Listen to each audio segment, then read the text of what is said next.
hi. See if I'm here.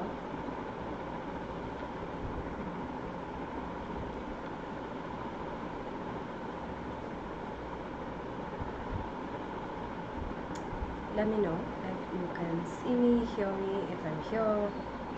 I think I am here.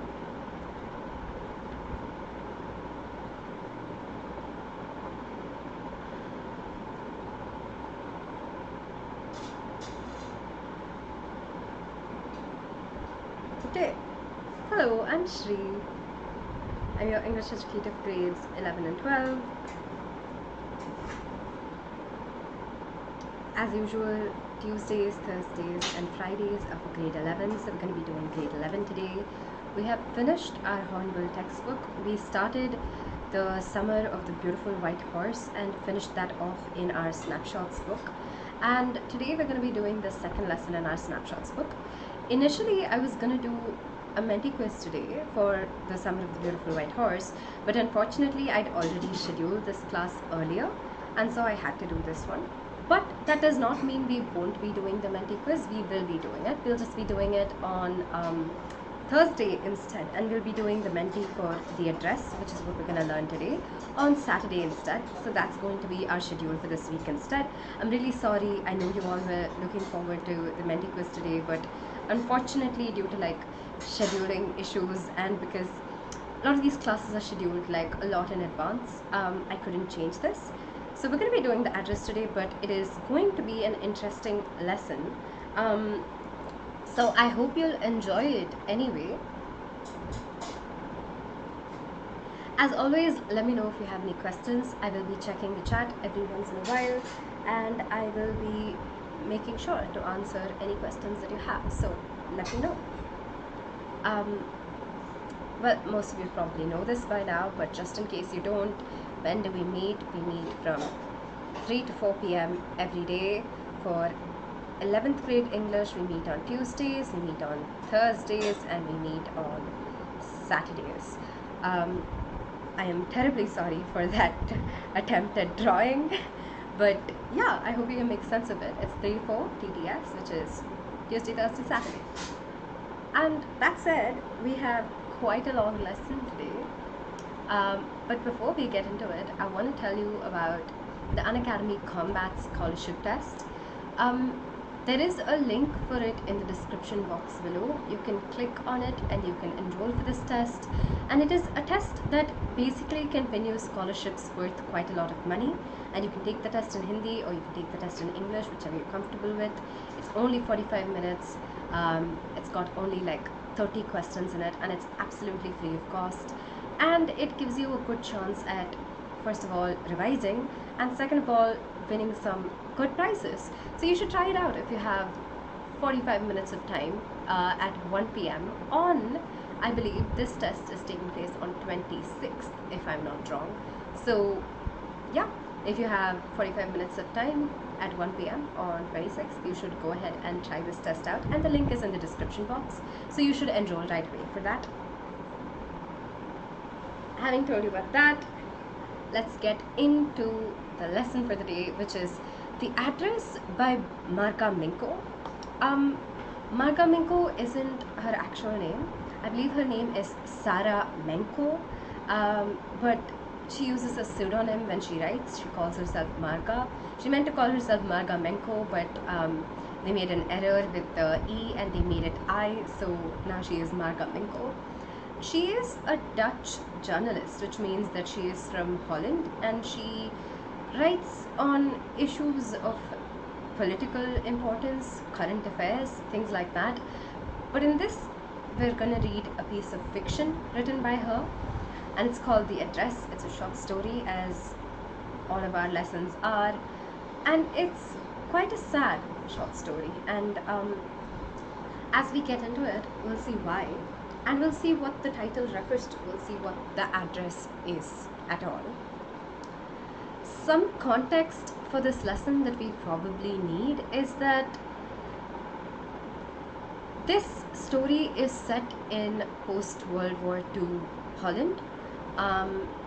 The narrator of this story is a Dutch woman, which is to say she's from Holland. She's native to Holland, and it is just that the World War II has just ended, and she has just returned to Holland once again.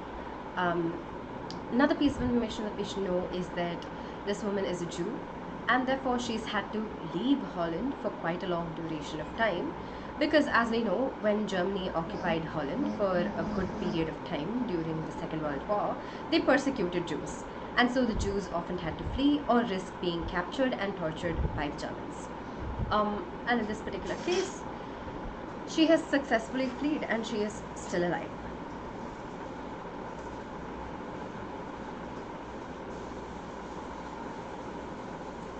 Hello Tanu, and hello Rajesh, and yeah, hello Hina. Okay, not Rajesh. Tanu, yes, I said I was gonna do the mentee, but unfortunately, what happened was that I said I would do the mentee today, I think, not on Saturday. Yeah, we were gonna finish the entirety of the lesson and then do the mentee. So we finished the rest of the Summer of the Beautiful White Horse on Saturday, and we were supposed to do the mentee today, but there was a scheduling issue. I'd already scheduled the address like 2 weeks ago, and so I had to take this today. But that's okay. I will hold like a separate mentee for the white beautiful horse, the beautiful white horse, and the address. So what we're gonna do instead is we're gonna finish the address today because we have to, and on Thursday we're gonna do the mentee for the Summer of the Beautiful White Horse, and on Saturday we are going to do the mentee for the address. Is that okay? Keep track of that. I will also send like information about it on the Telegram group, which you can join if you haven't already. It is down in the description box, the link for the Unacademy Scholars Telegram group. You get updates on it about which classes are going to take place when. So yeah, I will send updates on there about when we're doing the mentees also. Sorry about this, Tanu. I know all of you were like excited about the mentee. I hope you understand.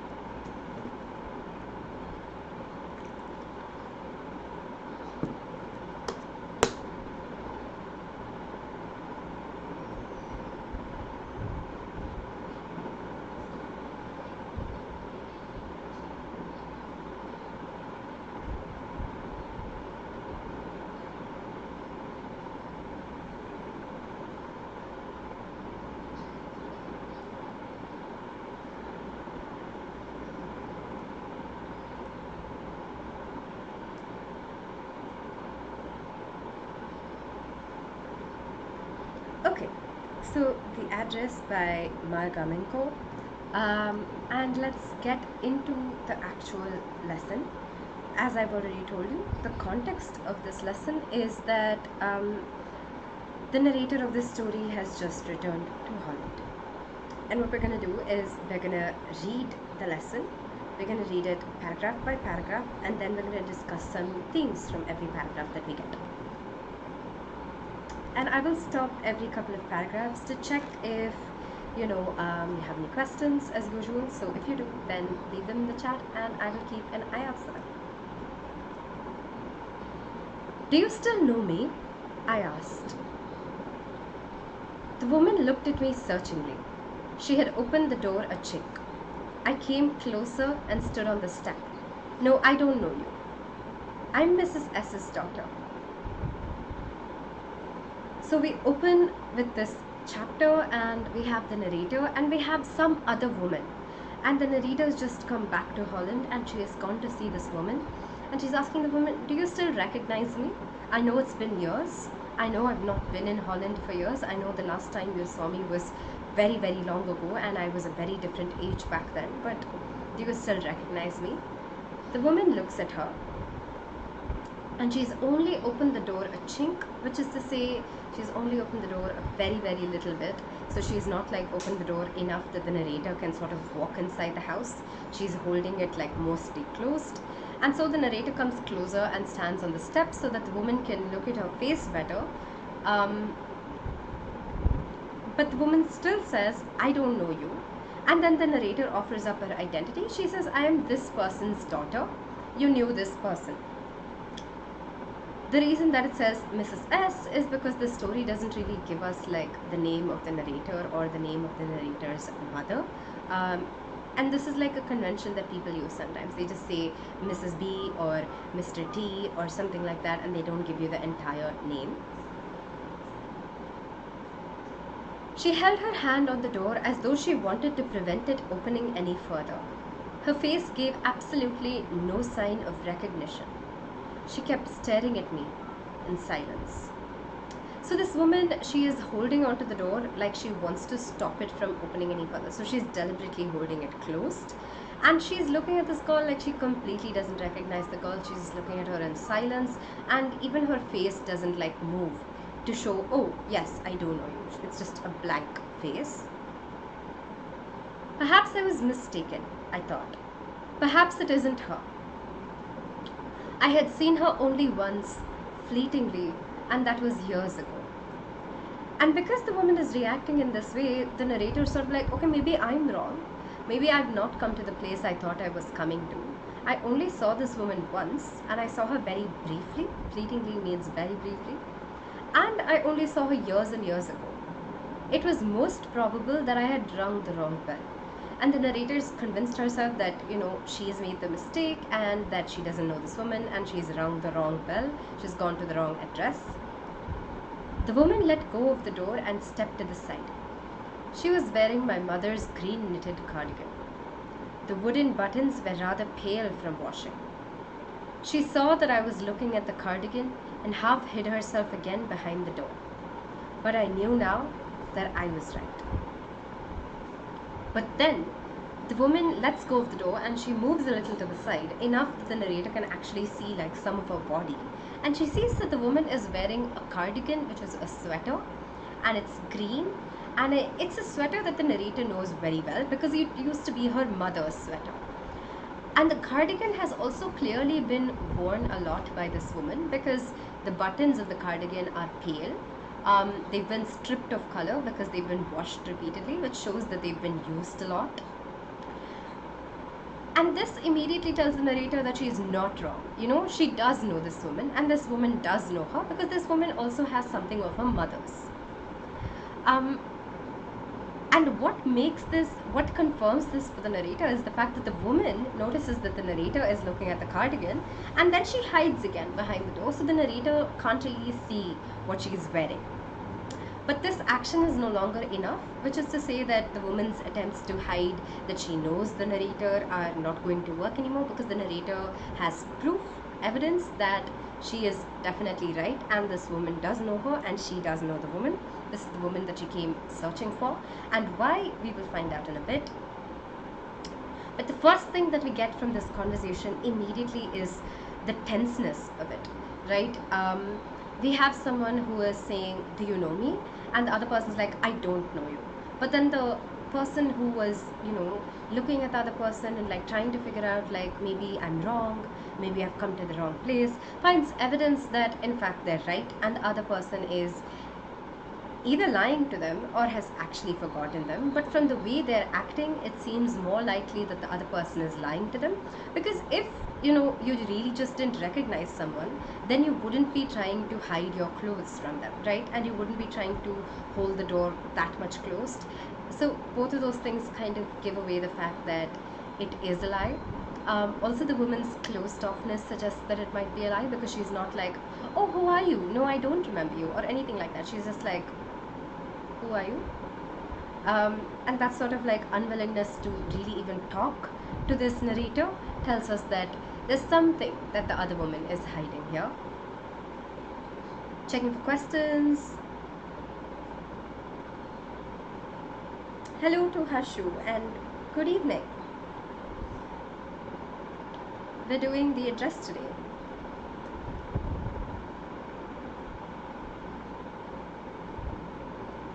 Well, you knew my mother? I asked. And now the narrator is definitely shocked, right? And she's like, you knew my mother. Have you come back? Said the woman. I thought that no one had come back. Only me. A door opened and closed in the passage behind her. A musty smell emerged. So the narrator and the woman, now the positions that they were holding in the previous paragraph have changed. The narrator is more sure of herself now, and she's like, "You knew my mother," and the woman's like, "Oh, you came back. I didn't know that you came back. I thought nobody came back. Came back from where?" We know that the narrator and her mother are both Jews, right? They're both Jews in Holland, and they were Jews in Holland at a point of time when Germany had occupied Holland. And because Germany was very busy persecuting the Jews back then, her mother and the narrator and her mother had left. And the woman's like, "Oh, you've come back," because this is after the war. And the woman says, "Oh, I thought nobody had come back." And it's not clear what she means by this. Does she think that everybody died? Does she think that nobody wanted to come back? Uncertain. But either way, she says that, "Oh, I didn't know any of you had come back." And this is her saying, "Yes, I do know you. And yes, I do know your mother." Right? Because she's not like saying, "Oh, I don't know your mother anymore." She's just like, "Oh, I didn't know. I thought you hadn't come back, that's all." And the narrator is like, "Only me," which tells us that her mother hasn't come back. And as we'll find out, that's because her mother is dead, and it's only the narrator who is actually left alive in her family now. And what happens in the background is there's a door that opens and closes somewhere behind the woman, and there's this musty smell that's coming out. Musty is sort of that smell that you get when,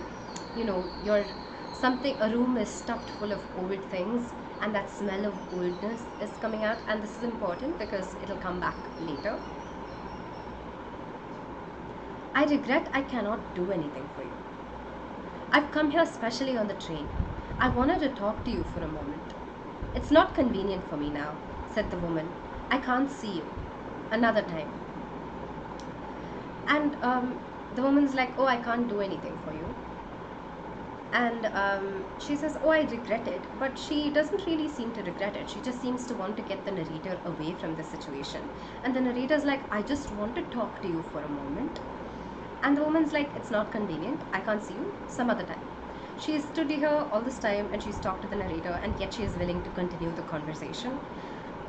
And that's telling, and we'll find out what exactly is going on soon. She nodded and cautiously closed the door as though no one inside the house should be disturbed. I stood where I was on the step. The curtain in front of the bay window moved. Someone stared at me and would then have asked what I wanted. "Oh, nothing," the woman would have said. "It was nothing." So the woman nods at the narrator and she closes the door really slowly, as though she's trying hard not to notify anybody who's inside the house that this conversation is going on, that someone is at the door. But the narrator continues to stand outside the house, and the curtain in front of the bay window is like a big window. It moves, which is to say that someone must be standing from behind it and looking at the narrator. And because the woman has just gone in, it must be someone from inside the house is looking at the narrator. And the narrator then imagines what happens inside the house. She imagines that whoever this other person is looks at her and then asks the woman, what did that person who's just, showed up at her door want? And the woman's like, nothing. She doesn't want anything. So the narrator recognizes in this particular conversation that this woman doesn't want to speak to her, that this woman doesn't want to acknowledge her or engage with her, and in fact she'll go to the extent of making any and every kind of excuse to prevent from engaging with the narrator at all. And so we get the sense that this woman is trying to get the narrator to leave as soon as possible, and she's trying to hide something both from the narrator and from the people in the house, right? Because she's also trying not to notify anybody that, anything at all is going on. So it's a secret both from the narrator and from the people in the house. I looked at the nameplate again. "Darling," it said, in black letters on white enamel, and on the jamb a bit higher, the number 46. The narrator looks at the nameplate, which is the little metal bar that tells you who lives there, and this woman's name is Darling. It's Mrs. Darling who lives in that particular house. And on the jamb, which is to say the door opening handle, a little higher than that is the number of the like house also, which is number 46. And we should keep this in mind because it's important and it'll come back in a paragraph or so. As I walked slowly back to the station, I thought about my mother, who had given me the address years ago. It had been in the first half of the war. I was home for a few days and it struck me immediately that something or other about the rooms had changed. I missed various things. So the narrator gives up. She is heading back to the station, and as she's heading back to the station, she thinks about her mother, who's the person who gave her the address to which she showed up many, many years ago. And her mother gives her the address like in the first half of the war, and this is the very end of the war, right? The war is over. So it had been very long ago. And it had been back when the narrator had come back home to Holland for a little bit. And when she comes back home, she realizes something about home is wrong. She misses various things, which is to say, she's sort of like, where is this thing? Where is that thing? Where is all the stuff that I'm used to having all around here, but it's not here? My mother was surprised I should have noticed so quickly. Then she told me about Mrs. Darling. I had never heard of her, but apparently she was an old acquaintance of my mother, whom she hadn't seen for years. She had suddenly turned up and renewed their contact. Since then, she had come regularly. So when the narrator is finally like, Mother, what's going on? Why is like random parts of our house missing? Her mother is like, oh, I'm surprised that you noticed. And then she tells her about Mrs. Darling. And who is Mrs. Darling to the narrator's mother? This old person that she's known a little bit. Not friends, an acquaintance, which is to say less than friends, but familiar enough that they could chat. And Mrs. Darling suddenly shows up like after years and years of not being in contact with the mother, and she renewed their contact, which is to say they start talking to each other a lot more frequently again. And ever since like they start talking to each other regularly. And Mrs. Darling is making all of the effort, as we can see. She shows up, she renews their contact, and she comes by regularly to the house. Every time she leaves here, she takes something home with her, said my mother. She took all the table silver in one go, and then the antique plates that hung there. She had trouble lugging those large vases, and I'm worried she got a crick in her back from the crockery. And her mother describes how all of these things that the narrator is sort of like, where are they? They seem to have gone missing, have actually been taken by Mrs. Darling. She's taken all of the silver cutlery, she's taken the big plates, she's taken the vases, and her mother is nice enough to be concerned, right? She's like, oh, she took all the vases, and when she was taking them, like, it's so heavy, like, I'm worried that she, like, strained her back. But why is she taking all of these things? My mother shook her head pityingly. I would never have dared ask her. She suggested it to me herself. She even insisted. She wanted to save all my nice things. If we have to leave here, we shall lose everything, she says.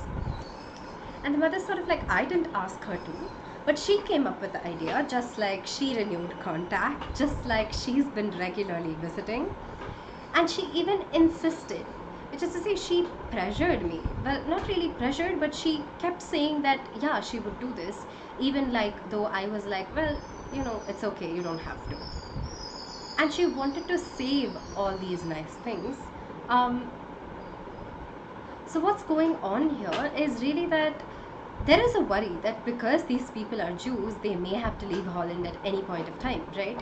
And if they have to leave in a rush, then they'll have to leave all of their things behind because they'll be running away, and the most they can carry is like their necessities. And so Mrs. Darling has showed up, and she's not a Jew, and she's like, oh, I'm safe here. So you know what I'll do? I'll take all of your things and I'll save all of your things for you, because otherwise if you have to leave in a rush, then you'll lose everything, right?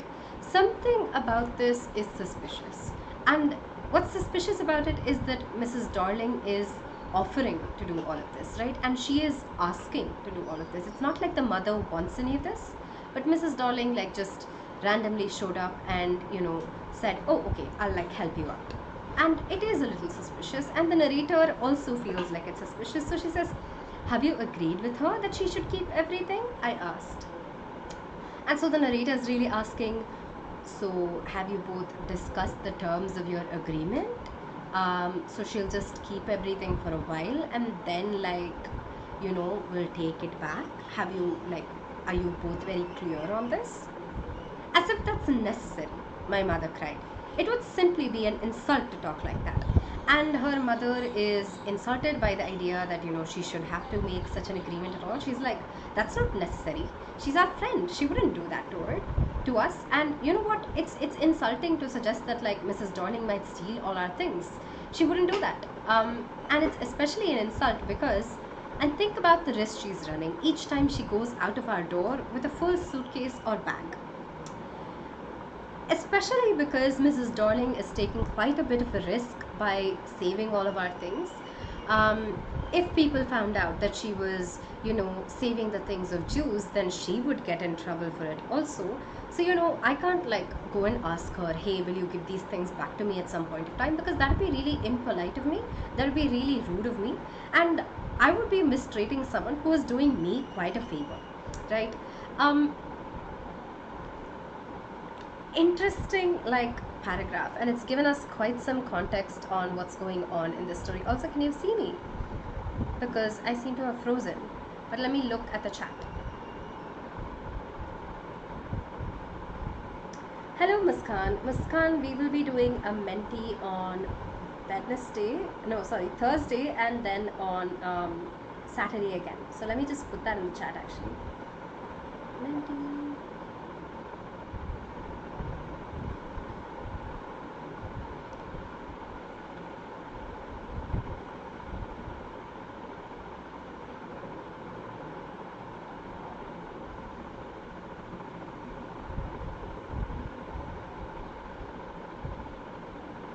Okay. My laptop seems to have quite terribly frozen, which is a problem. So let's see what we can do about that. And in the meantime, I will keep talking to all of you about themes in these two paragraphs. Some key themes that we're getting are the characteristics. Okay, it's working. Great. The characteristics of the mother versus the daughter, right? First, we have the mother who is incredibly trusting, who is naive to a certain extent because this random woman comes back from like years into her life and she just trusts that woman like quite blindly without asking her anything. And then we have the daughter who is a little more suspicious, who is sort of like, are you sure we can trust this woman? Are you sure she is really going to take care of our things? Are you sure she'll keep it safe and give it back to us? And in some sense, this is also a generational difference.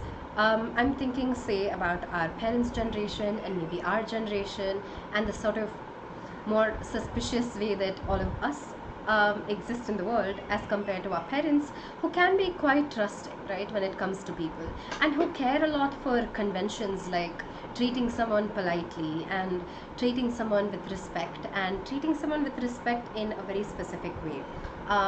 Not insulting them by asking them questions and things like that. So my PPT has clearly spread ahead now. This is a bit of a problem. Let's see if it works out in a minute.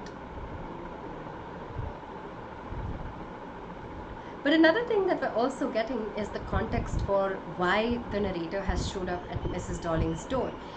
It's because Mrs. Darling is the person to whom everything in our house was given at one point of time. So she's gone to Mrs. Darling's door to find out if, hey, Mrs. Darling still has all of those things.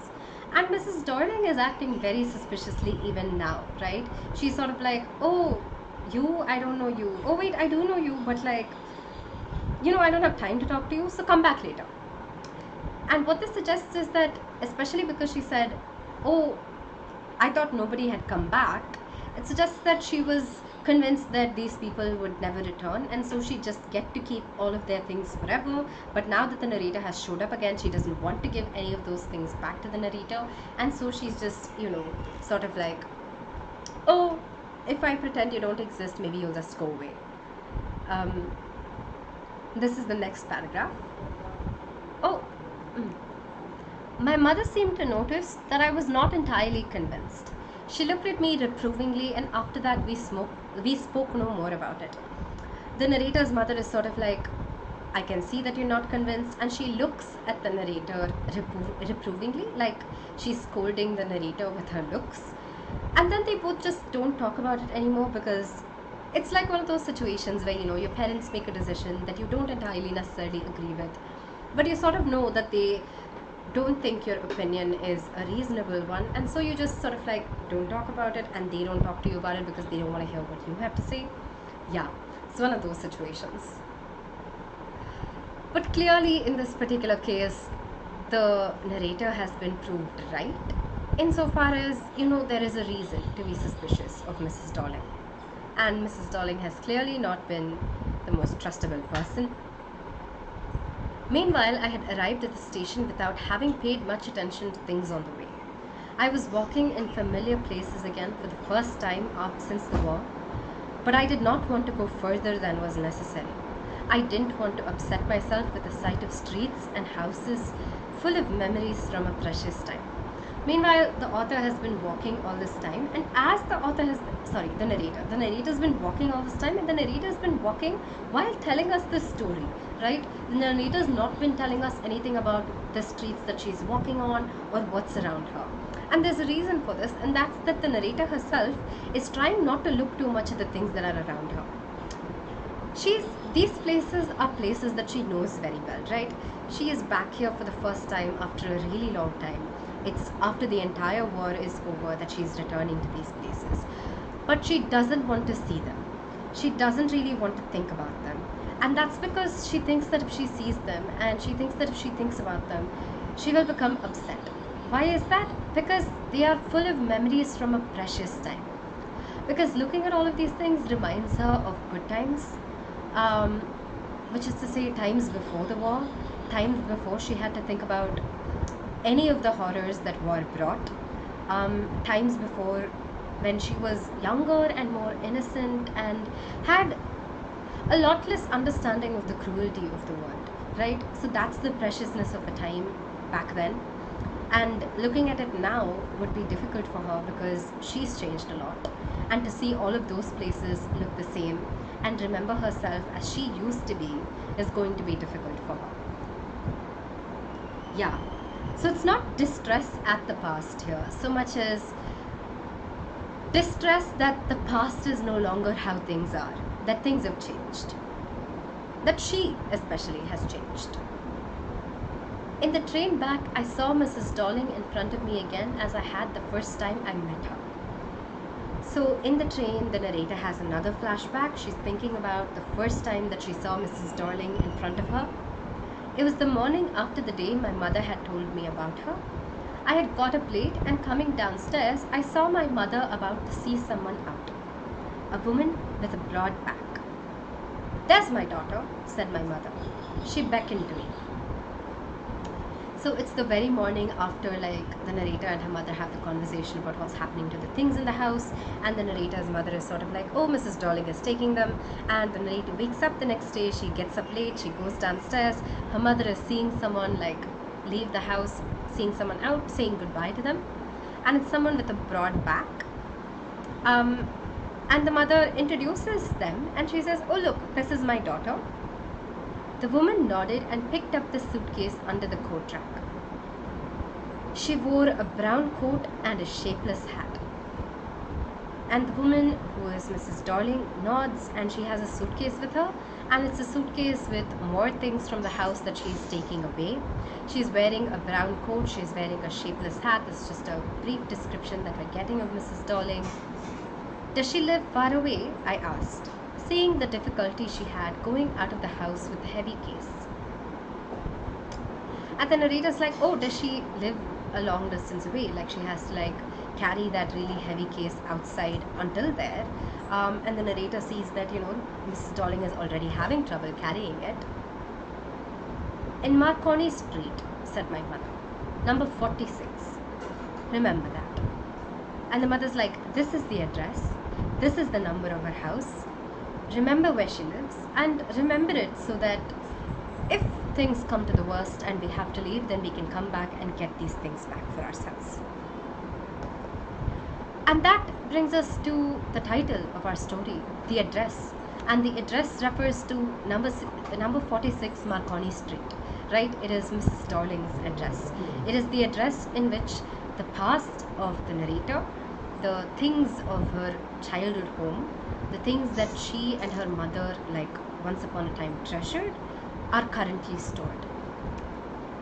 And that is what the address means. That is all the weight that the title carries. I hope all of that's clear. Let me know if you have any questions. I am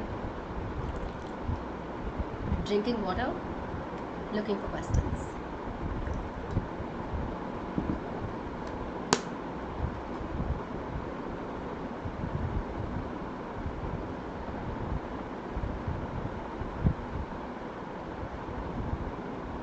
Okay, I had remembered it.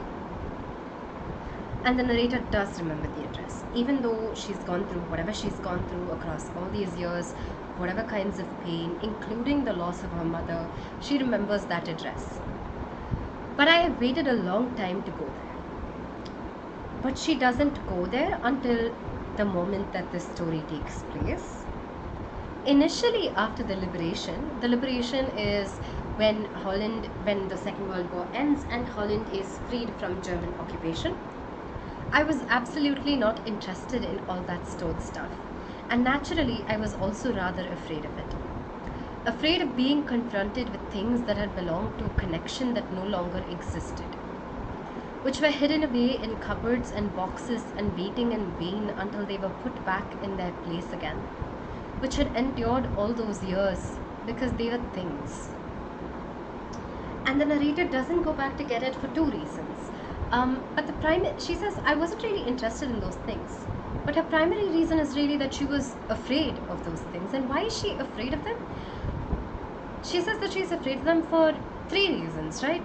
One of them is because they are things that belong to a connection that no longer existed, which is to say, they're things that belong to her mother, to the relationship that she had with her mother, and her mother is gone. That connection she had with her mother is gone. So seeing those things again, which she associates with her mother, is going to cause her pain, right? It's going to be a memory of the fact, a reminder of the fact that her mother is no longer here, which were hidden away in cupboards and boxes and waiting until they were put back in their place again. All of these things, she thinks, have probably been like packed off and put away in corners, and what's going to happen is they're all like sitting around in the hopes that the mother and the narrator will come back, take it back to their house and put them all back where they used to be. What does this suggest? That back then the narrator and her mother had the hope that someday they could both just come back to their home and everything could be as it used to be in the past, down to like the details of where they put their plates, right? The past like could just happen again, like it would be there in the present again. Nothing would have changed, even though all those years may have gone by when they're not in Holland. That was the hope with which they'd given all these things away. But now the narrator knows, because of the loss of her mother, that things can't go back to being the same.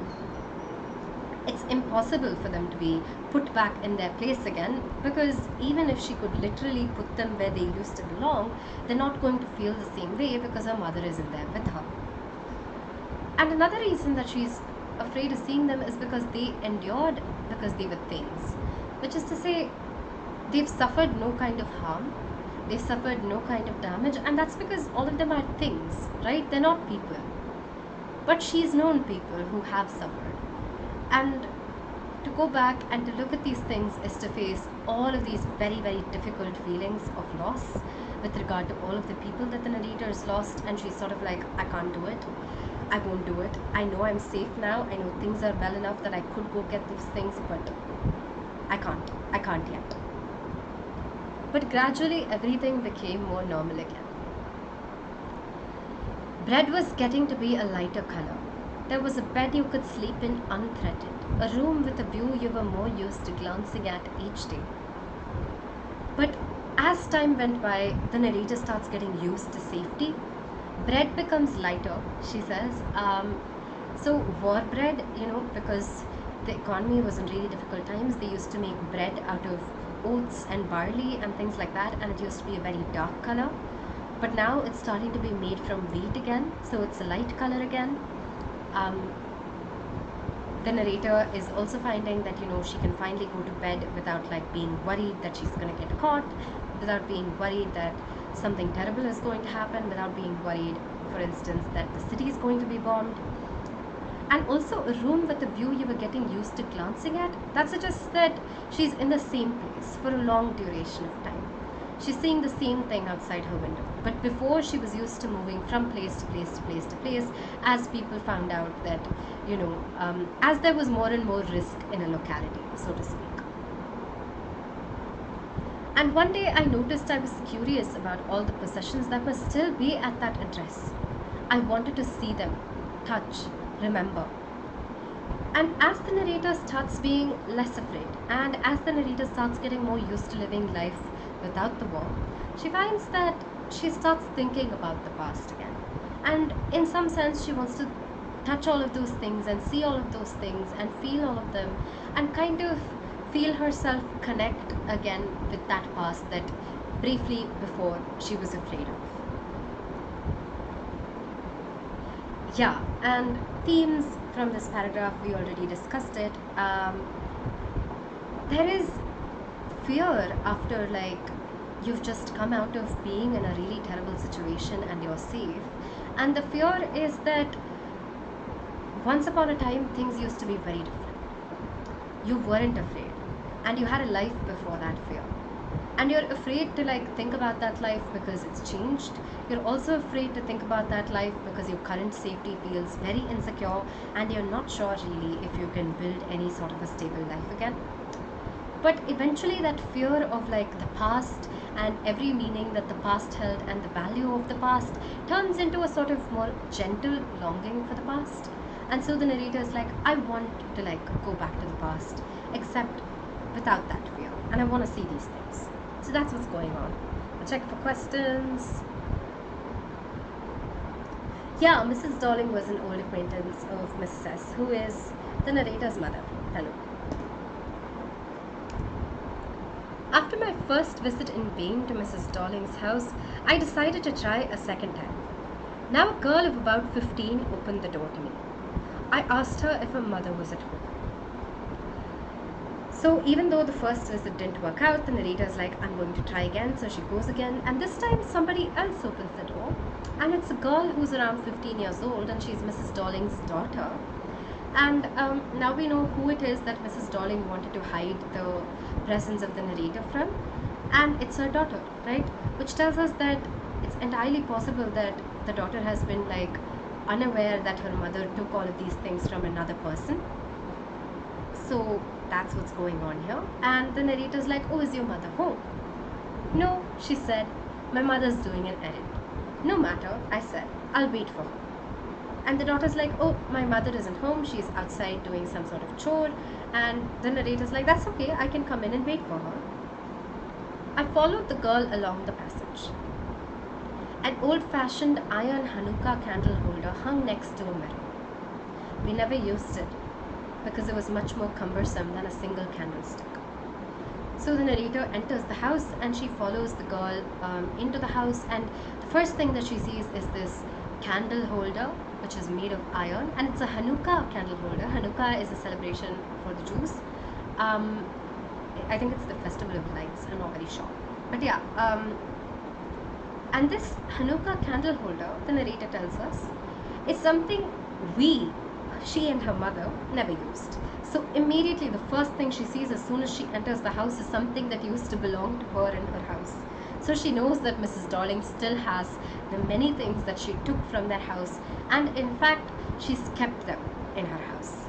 And the narrator sort of like, we didn't really use it, we just had it around. It was a lot more difficult to use than like a candlestick. Won't you sit down? Asked the girl. She held open the door of the living room and I went inside past her. The girl invites the narrator to sit down and she, points her to the living room, and the narrator enters the living room. I stopped, horrified. I was in a room I knew and did not know. I found myself in the midst of things I did want to see again, but which oppressed me in the strange atmosphere. Or because of the tasteless way everything was arranged, because of the ugly furniture or the muggy smell that hung there, I don't know, but I scarcely dared to look around me. The girl moved a chair. I sat down and stared at the woolen tablecloth. I rubbed it. My fingers grew warm from rubbing. I followed the lines of the pattern. Somewhere on the edge there should be a burn mark that had never been repaired. So the narrator enters the room and she is extremely shocked. And she is shocked because all the things that Mrs. Darling took from her and her mother are in that room, right? She's finding herself in the midst of things she did want to see again, but which oppressed me in the strange atmosphere. And even though these are things that the narrator has wanted to see, seeing them in this new setting makes her feel extremely claustrophobic, right? She is wondering why this is. Maybe it's just because back where she lived, she was used to seeing them set up in a particular kind of way, and this way is not that way. And also the fact that they're set up here reminds her of her house in which they were once set up, and this is not her house, right? So it's an uncomfortable feeling of seeing, for instance, all the things that you know, all the things that you're familiar with, sort of just set up in an entirely different way in somebody else's house, now belonging to somebody else. Or she says, maybe it's just because of the terrible smell that's in this room, maybe it's because of the really terrible furniture, maybe it's because of how tasteless, and she's saying everything is arranged here in a really bad way, so maybe that's what's making me feel really terrible right now. Except it's entirely possible that things are arranged in a completely fine way. It's just not a way that the narrator is used to, and so that makes her uncomfortable. And because of that, she doesn't really look around her. The girl pulls open a chair for the narrator to sit on. She sits down and she looks at the tablecloth. She touches the tablecloth, and we know that she wanted to touch the old things again, right? And she touches it until her fingers get warm from the friction of rubbing it. And she looks across the tablecloth because she is looking for a burn mark that they'd never repaired. So this tablecloth is also theirs, and it's so familiar to the narrator that she knows that on it in a corner there's a burn mark, maybe from a candle. It's one that's been there, that she's used to, and it's one that she and her mother never repaired, and she's like, is it here? And she's looking, right? That's what's going on here. And so we get this theme of something being familiar, yet all those familiar things being in a very strange setting, and so feeling extremely strange. All of these things which are hers, but also not really hers, because this is not how she knew them. This is not how she was used to them. My mother will be back soon, said the girl. I've already made tea for her. Will you have a cup? Thank you. And the girl says, my mother will be back. I've made tea for her, and will you have some tea? And the narrator says, yes. The narrator doesn't say anything to the girl at all about any of this. I looked up. The girl put cups ready on the tea table. She had a broad back, just like her mother. She poured tea from a white pot. All it had was a gold border on the lid. I remembered. She opened a box and took some spoons out. That's a nice box. I heard my own voice. It was a strange voice, as though each sound was different in this room. Oh, you know about them? She had turned around and brought me my tea. She laughed. My mother says it's an antique. We've got lots more. She pointed around the room. See for yourself. This is an extremely difficult moment. The girl makes the tea, she puts cups on the table, and the narrator is watching her. She sees how the girl's back looks just like her mother's back. She's observing all of these things, and the girl is pouring tea from a pot. And the narrator remembers the pot. And she even remembers that the only bit of decoration that the pot has is a gold border on it. And then the girl opens a box and she's taking some spoons out, and the narrator's like, that's a nice box. And she knows the box too. And the girl's like, oh, you know about these boxes. And she turns around, she brings the narrator with the tea, she laughs. She thinks it's just a conversation, a casual conversation that they're having. And she sort of says, oh, my mother says that this box is antique. It's an old box. We've got lots of these things. You can look at them if you want to. And it is an antique, except it is also the belongings of this narrator, right? And her mother. And this is an incredibly strange situation, because all of these things that used to be part of the everyday life of the narrator are now part of the everyday life of this girl. She's just casually handling that teapot, casually handling the box, casually pulling out those spoons, and all of these are things that the narrator once upon a time also used to casually handle. So it's like deja vu, except you're a lot older and somebody else is in your place, right? And that's why the narrator says, I heard my voice. It was a strange voice, as though each sound was different in this room. What she's trying to say is, when she hears herself speaking, she can't recognize her tone, she can't recognize the kind of voice in which she's speaking, and she's trying to say, this entire situation is so strange, and this entire situation is my past, except it's not my past here, it's this girl's present, which is strange. I'm the person who is out of place here. And that's why, the narrator also feels like her voice is out of place here. And she feels like every sound is different, because everything in this room is familiar to her and yet different, right? So everything in this room is different to her, including her own voice. And that's what we get from that particular para. I had no need to follow her hand. I knew which things she meant. I just looked at the still life over the tea table.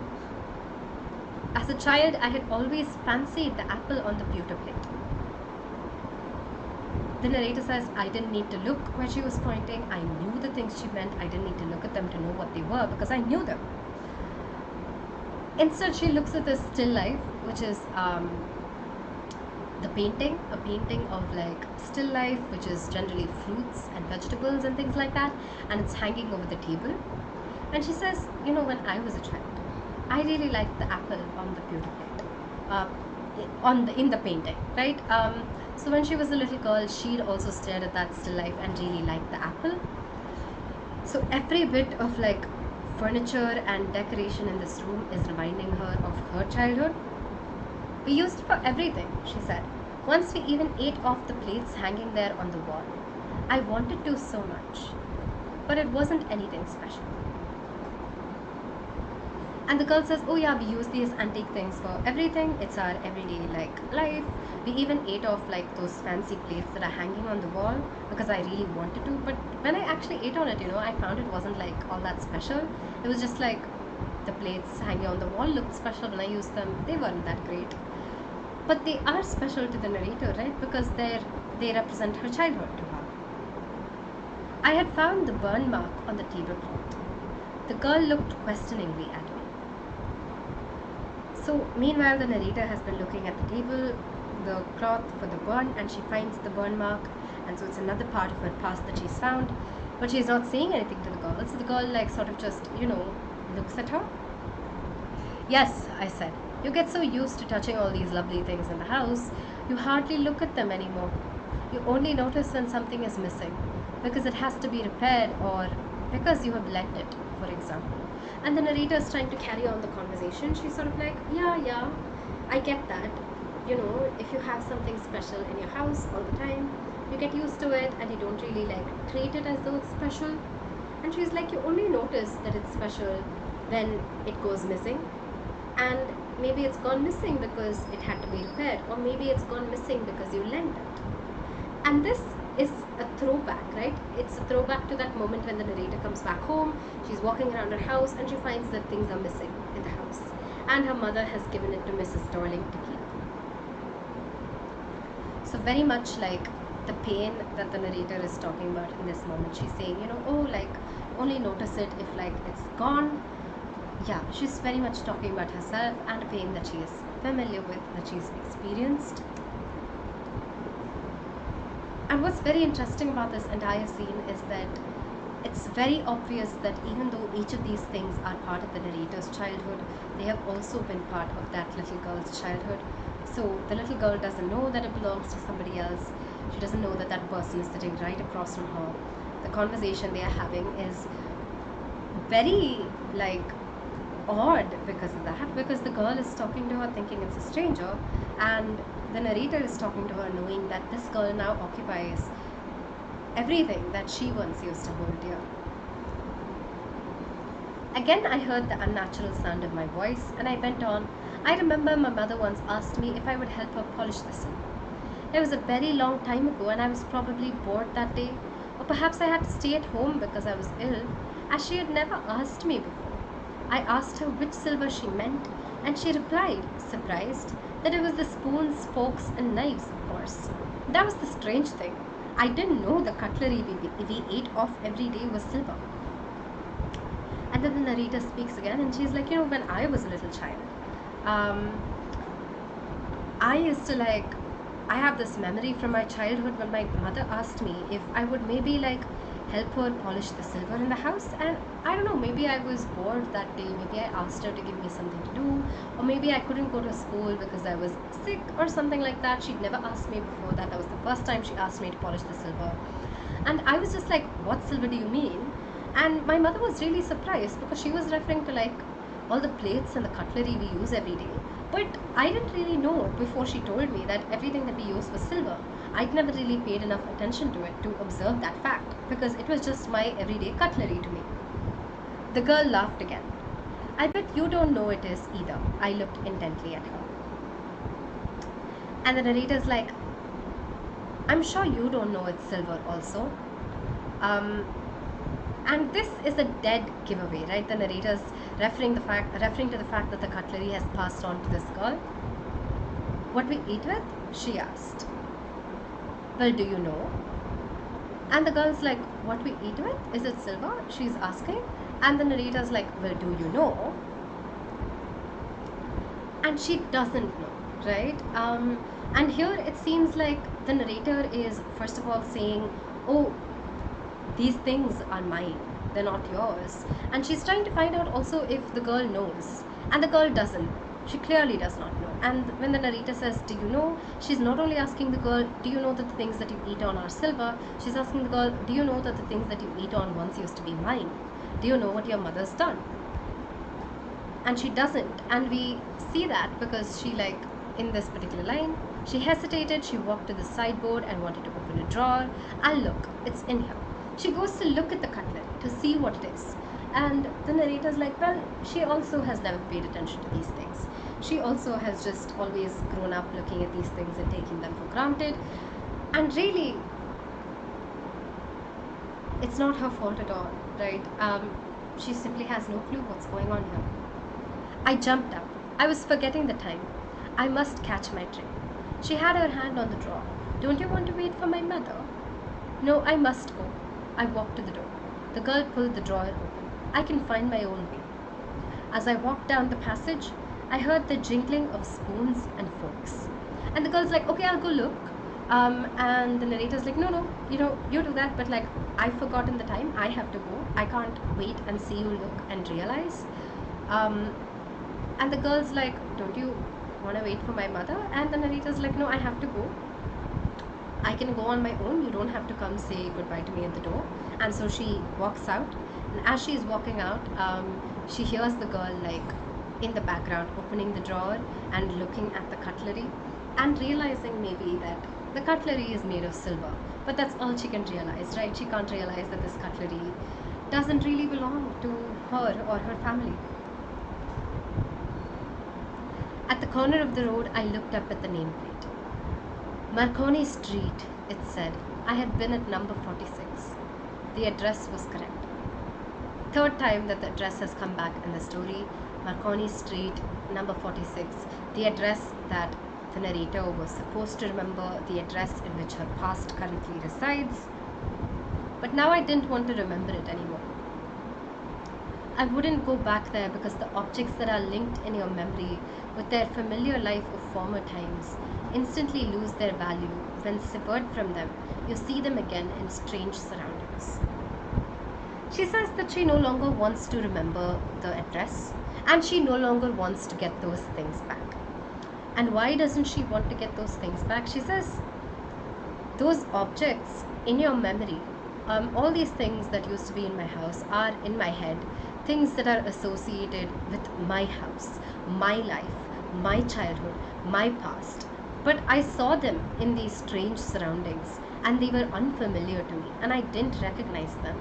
And now it feels like they no longer have any value. And there's some sense in this, right? And the sense is really just things don't hold value. It's very often lives and the memories that have been created among those things that hold value. And so the actual like physical tangible objects aren't like meaningful to you, and that's what the narrator has recognized in this particular circumstance. Also, it's definitely true that right now the daughter of Mrs. Darling probably has a lot more valuable memories with those things also. And this is her life, this is her present, and this is the period of time when, you know, she's making her memories with these objects. So I think the narrator is sort of like, it's not really mine anymore. It doesn't really belong to me anymore because my memories, my past, it's all long gone.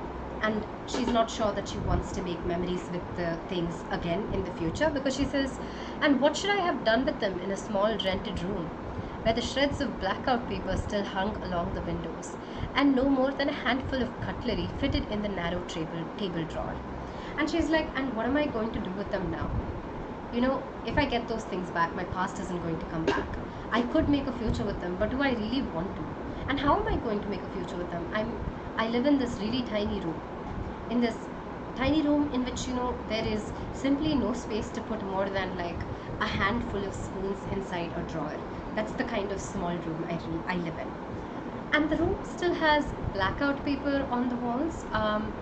Blackout paper is paper that you stuck against your windows to prevent people from being able to see the light.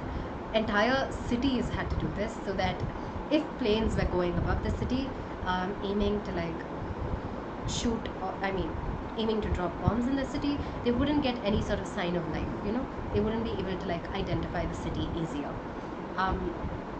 So yeah, blackout paper is something that they had to like put on their walls. So in some sense, what the narrator is also saying by mentioning the blackout paper is, do I really want to bring the past back into my present, which is post-war?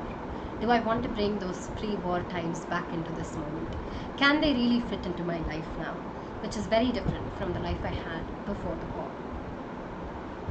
I resolved to forget the address. All the things I had to forget, that would be the easiest. And the narrator sort of like, okay, I'm going to forget the address. And really, there are so many things I have to forget. All the horrors of the war, the horrors of all the people I love passing. And of all these things, forgetting this address is going to be the easiest thing to do. And what does this mean? What does forgetting mean here? It doesn't really mean that she's sort of like, okay, I will forget what the address is. She's saying that she'll forget that there was relevance to the address. She will accept that maybe there is nothing to be found there for her anymore.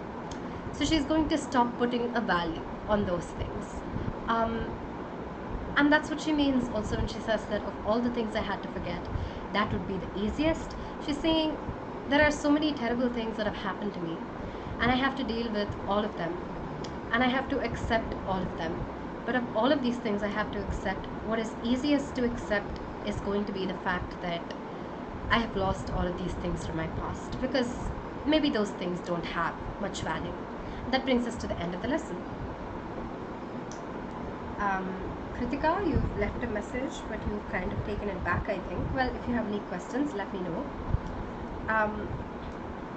We are like 10 minutes past time, but I'm going to very quickly run us through themes, especially because like these are themes we've already discussed, so we don't need to talk about them for too long.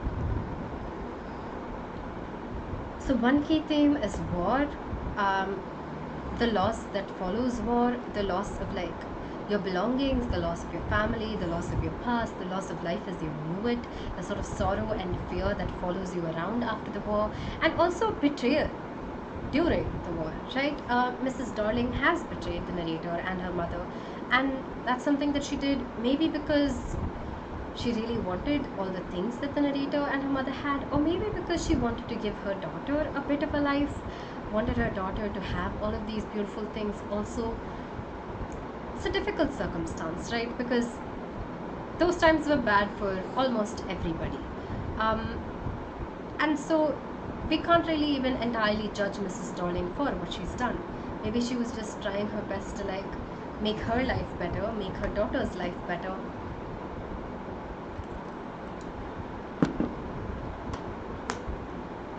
Another thing we also get is the sort of aftermath of a war. How the pain kind of lingers for a really long time with the narrator, we see that. Another theme is our relationship with the past and our relationship with objects, and how very often the past can become a bittersweet place because it's a place we can't inhabit again. It's a place that's just gone from us. It's not somewhere we can ever go. And that kind of sorrow that comes with that, as well as with objects, how we associate memories with objects, how we associate certain segments of our life with objects, and how when that segment of our life is gone, maybe the objects also lose value. So say you really used to enjoy like playing with a friend of yours in your childhood, you were both really close and you both used to play with like small airplane toys or something, and then when you grow up, you and the friend end up like on bad terms. You know, you both like don't talk anymore, you both really dislike each other, and you throw away the toys, right? Because the association that you had with the toy, which was, oh, good times, is now no longer that good because those good times are gone. It's the same kind of thing. The narrator is kind of deciding that she's going to put that aside, move forward.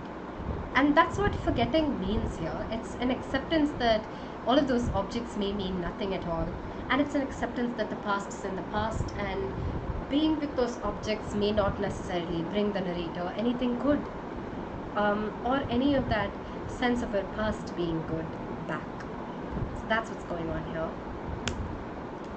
And that brings us to the very, very end of our lesson. I hope that lesson made sense to you, and I hope you liked it. If you liked it, then do leave a like. I want to let you know a couple of things that Unacademy offers. One is the Unacademy app, which you can get on the Google Play Store or on the Apple App Store. You can download it, you can try a lot of features on it for free. It has live quizzes, mock quizzes, it has Ask a Doubt feature, which is basically just for you to like kinda click on like the Ask a Doubt feature, and you can ask any doubt that you have and it'll get cleared. There's also you can also like access all of these features for free, as I said, and you can put in my code to do that. It's THAR01. Unacademy also offers a lot of other features. One of them is Unacademy Plus, which gives you access to a lot of courses, and a lot of courses beyond the ones that just exist on YouTube. There will be like thorough coverage of every bit of your syllabus. There'll be access to study material, practice tests, live tests, educators who will clear your doubts and help you figure out how to write answers. These are the prices of the Unacademy Plus. The prices vary based on how long you take a subscription for, but the per month cost is a lot less if you take the subscription for a lot longer. There's also something called Unacademy Iconic, and Iconic is a thing in which you get individual attention and focus, which is to say that you won't be working with a group of people, you'll be working one-on-one with the educator and figuring out, you know, what you're good at, what you're not good at, what you need extra support with, what you need to work on for longer. So like sessions where like you'll work on what you need to learn rather than like just a set curriculum for like a group of people. So it's very specialized in that sense. And these are the costs of Unacademy Iconic. Again, the per month cost like really varies. You can take it for any duration of time, but you will have to keep in mind the fact that if you take it for a long duration of time, then the per month cost is a lot less. Currently, there is a referral code that I can give you, which will give you a flat 10% off, and that is THAR01. If you get the Plus or the Iconic subscription using that discount code, then you will get a 10% discount. There is also currently something that is going on this particular week called Special September Price Week, and there is a 5% discount that you will get if you like take a subscription right now, an extra 5% discount. And what will happen again is that if you take a subscription for longer than 9 months, then you will end up getting a 10% flat discount on top of the usual discounts. So those are some things that you should keep in mind, and if you're looking for a subscription, then this week is the time to take that subscription, because you will get quite a hefty discount on your prices. Those are some things Unacademy is offering for all of you. Thank you for being here with me today on the Unacademy channel on YouTube. If you like the session, then leave a like. If you have any feedback or have any questions, then leave it for me in the comment, and I will definitely check it out. And if you're enjoying this content and you're looking for more content like this, then do subscribe, because we're making content like this for you all the time.